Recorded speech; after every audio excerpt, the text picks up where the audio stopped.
نصلي ونسلم على رسوله الكريم أما بعد فأعوذ بالله من الشيطان الرجيم بسم الله الرحمن الرحيم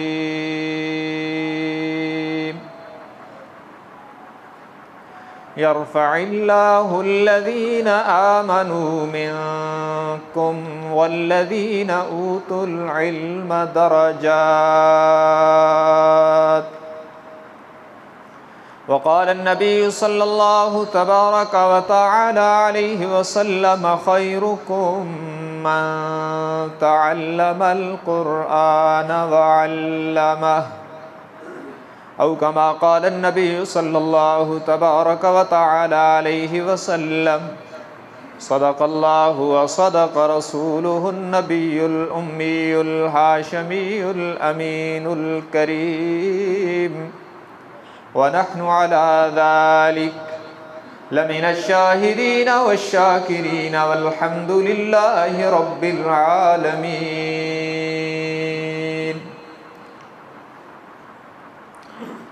واجب الاحترام علماء کرام، بزرگان محترم، برادران اہل سنت والجماعت، مدرسہ جامعہ قرآن و سنت کا یہ سالانہ پروگرام ہے، اور یہ وہ ادارہ ہے جہاں سے اس بندہ ناچیز نے تعلیم کا آغاز کیا،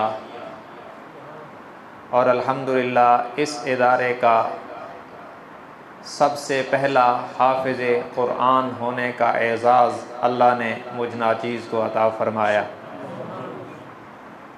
تو یہ میرا مادر علمی ہے، یہاں کی محبتیں، شفقتیں اور یادیں میرے دل میں پیوست ہیں، اس لیے یہاں پہ حاضری عقیدت سے ہوتی ہے، اور جہاں جب ادارے میں آنا ہوتا ہے تو وہ ماضی کی خوبصورت یادیں تازہ ہو جاتی ہیں.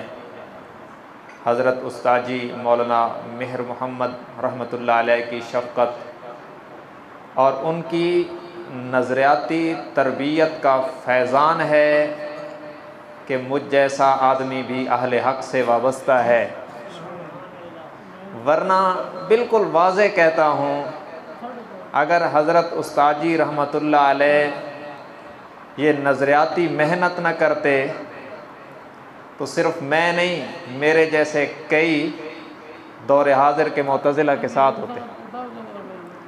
یہ استاد جی کی محنت کا ثمر ہے کہ ہم لوگ اہل حق سے وابستہ ہیں.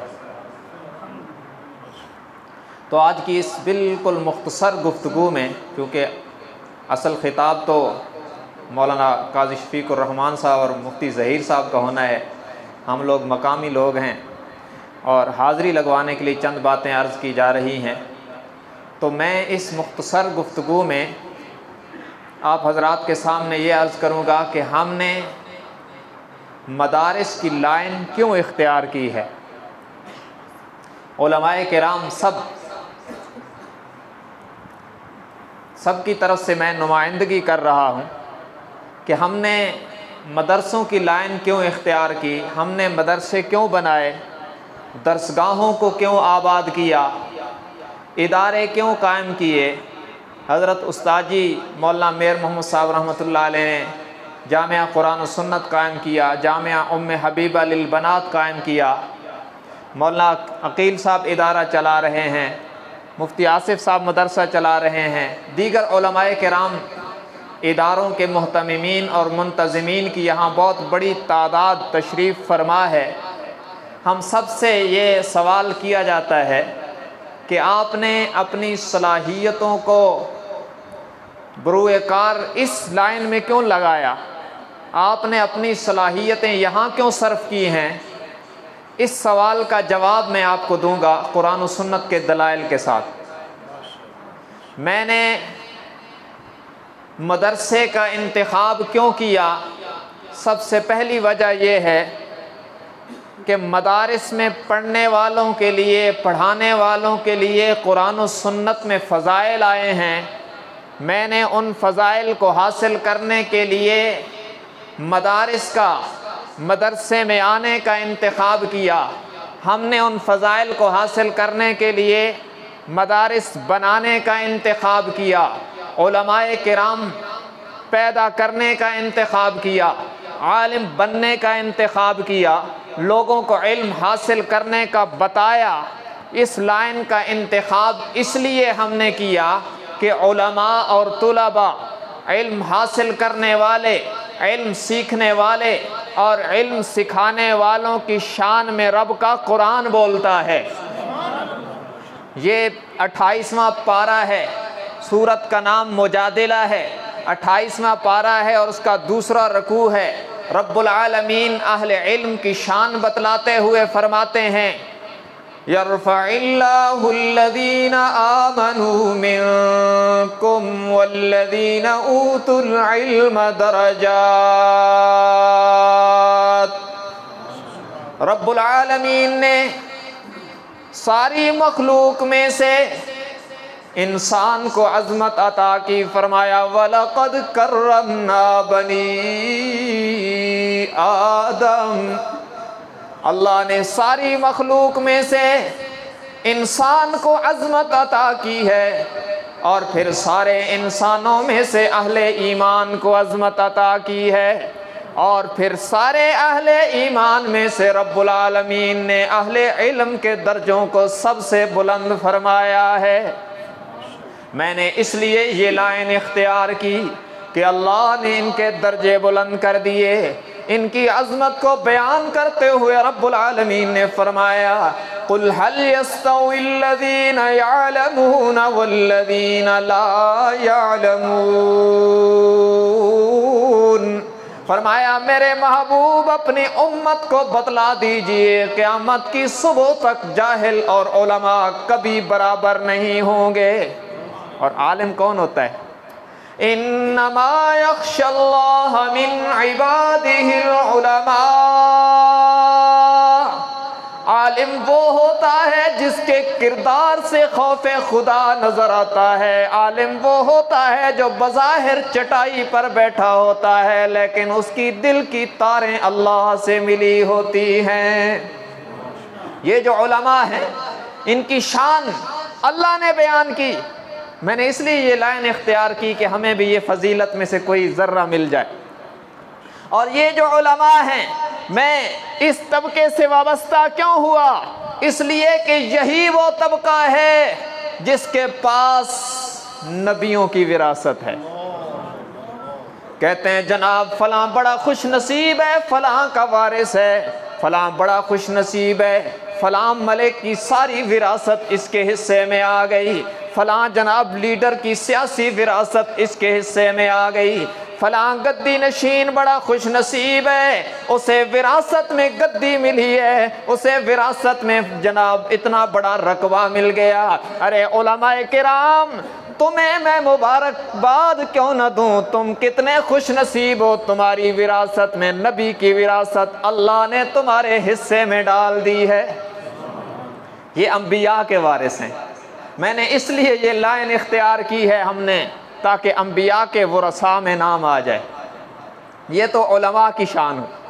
طلباء جو یہاں آ کر علم حاصل کرتے ہیں ان سے بھی پوچھا جا سکتا ہے جناب آپ کالج کی طرف نہیں گئے، سکول کی طرف نہیں گئے، کسی دنیاوی ادارے کی طرف نہیں گئے، یہاں مدرسوں میں کیوں آئے؟ ان کا جواب بھی یہی ہے کہ ہم نے یہ لائن اس لیے اختیار کی ہے کہ اس لائن پر، اس راستے پر چلنے والوں کی فضیلت اللہ کے نبی نے بتلائی ہے۔ قال النبی صلی اللہ علیہ وسلم من سلک طریقا یلتمس فیہ العلم سہل اللہ لہ طریقا الی الجنہ۔ اللہ کے نبی نے فرمایا جب کوئی بچہ یا بچی گھر سے نکلتا ہے، مدرسے کی طرف چلتا ہے، بظاہر دنیا والے دیکھتے ہیں جناب گھر سے یہ طالب علم جامعہ قرآن و سنت کی طرف جا رہا ہے، جامعہ انوار القرآن کی طرف جا رہا ہے، کسی اور دینی ادارے کی طرف جا رہا ہے، بظاہر دنیا والے دیکھتے ہیں یہ مدرسے کی طرف جا رہا ہے، اللہ کے نبی نے فرمایا اس کے لیے جنت کا راستہ آسان ہو رہا ہے۔ یہ لائن تو میں نے اس لیے اختیار کی ہے، ان علماء نے اس لیے اختیار کی ہے کہ یہاں جب قدم اٹھتے ہیں ادھر سے جنت کا راستہ آسان ہو جاتا ہے۔ بہرحال بہت سارے فضائل۔ ایک اور حدیث سنو، قال النبی صلی اللہ علیہ وسلم من مات فی طلب العلم لیحیی بہ الاسلام لم یکن بینہ وبین النبیین الا درجۃ واحدہ۔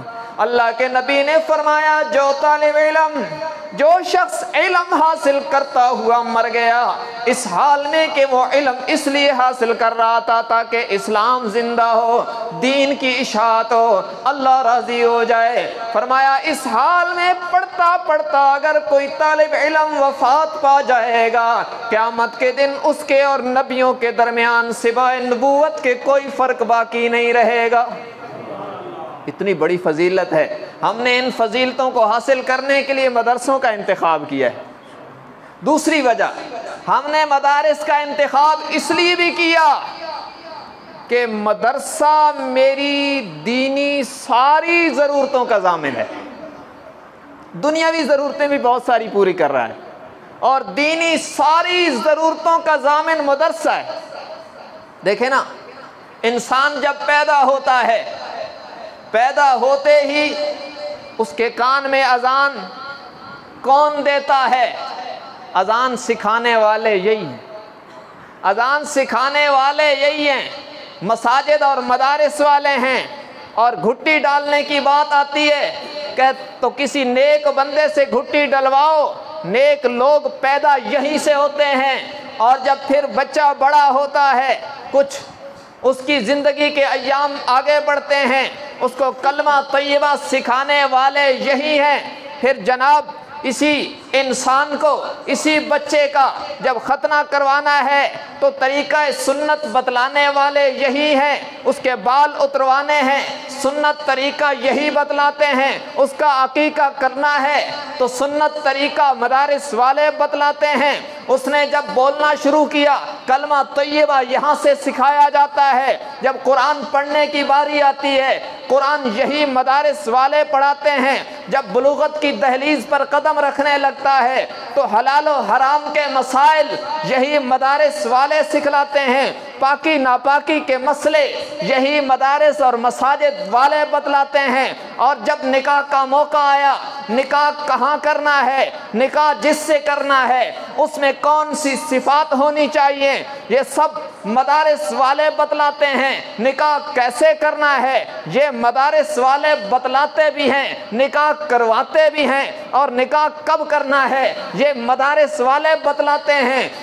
بیوی کے ساتھ زندگی کیسے گزارنی ہے یہ مدارس والے بتلاتے ہیں۔ اولاد ہو جائے اولاد کی تربیت کیسے کرنی ہے یہ مدارس والے بتلاتے ہیں۔ پڑوسیوں کے ساتھ کیسے رہنا ہے یہ مدارس والے بتلاتے ہیں۔ جوانی ڈھلی، بڑھاپا آ گیا، بڑھاپے کے احکام کیا ہیں، سفید بالوں کو سیاہ کرنا ہے کہ نہیں کرنا، یہ سارے مسائل مدارس والے بتلاتے ہیں۔ ہاں، بڑھاپے کی دہلیز پہ چلتے ہوئے اگر وفات ہو جائے غسل میت کو کیسے دینا ہے مدارس والے بتلاتے ہیں۔ بلکہ یوں بھی ہوتا ہے وہ رسا کو غسل دینا آتا نہیں ہے، مدرسے کا پڑھا ہوا عالم آتا ہے جو تیرے اور میرے میت کو غسل بھی دیتا ہے، اس کا کفن بھی پہناتا ہے، طریقہ بھی بتلاتا ہے، اس کا جنازہ بھی پڑھاتا ہے، اس کو قبر میں بھی اتارتا ہے، اور پھر قبر پہ کھڑے ہو کر الف لام میم اور آمن الرسول پڑھ کے اس کے لیے سال ثواب بھی کرتا ہے، اور پھر ہاتھ اٹھا کر کہتا ہے اللہ اس کے گناہوں کو معاف کر دے۔ میرا عقیدہ ہے اس نبی کے وارث کے ہاتھ اٹھتے ہیں تیرے اور میرے میت بھی بخشے جاتے ہیں۔ ہم نے یہ لائن اس لیے اختیار کی کہ ساری دینی ضرورتیں یہ پوری کرتے ہیں۔ ہمیں تو آج پتہ ہی نہیں، میں معذرت سے کہتا ہوں، سکول اور کالج ہماری ضرورت ہیں، مجھے ان کی افادیت کا انکار نہیں، لیکن دنیاوی طور پہ وہ فن سکھاتے ہیں، وہاں جا کر ڈبل MA بھی کر جاتے ہیں، اور یہ حال ہوتا ہے کہ ان کو غسل کے فرائض بھی نہیں آتے، وہ نہاتے ہیں پاک نہیں ہوتے۔ صاف ہونا اور بات ہے، پاک ہونا اور بات ہے۔ وہاں ممکن ہے آپ کو یوں تو بتلائیں کہ جسم کو کلین کیسے کرنا ہے، جسم واش کیسے ہوتا ہے، لیکن طہارت کا کنسپٹ فقط اسلام دیتا ہے، اور اسلام کی اشاعت ان چٹائیوں پہ بیٹھ کے ہوتی ہے۔ تو میں نے یہ مدارس کی لائن اس لیے اختیار کی کہ یہ میری ساری ضرورتیں پوری کرتے ہیں۔ تیسری بات، 2 جواب دے دیے، فضائل کو حاصل کرنے کی یہ لائن اختیار کی، اور میری ساری ضرورتیں یہاں سے پوری ہوتی ہیں۔